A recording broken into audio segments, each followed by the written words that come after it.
Here is my Python code and I am making executable out of it. Open command prompt as administrator and type pinstaller space name of your Python file.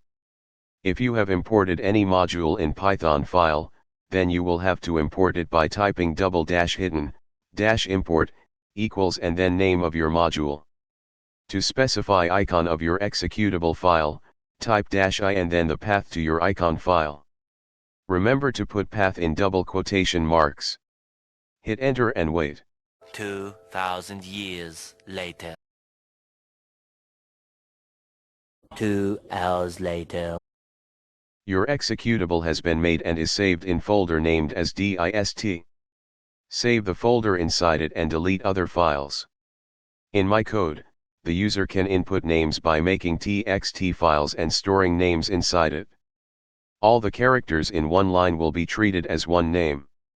I am renaming it for sake of convenience.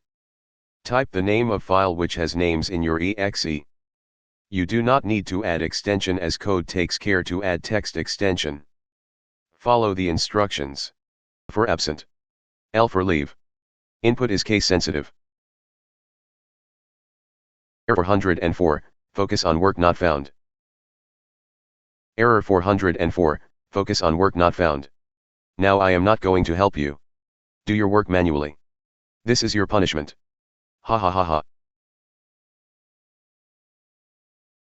Your work is saved successfully. The app will make two files in same directory with class and date appended to name of files.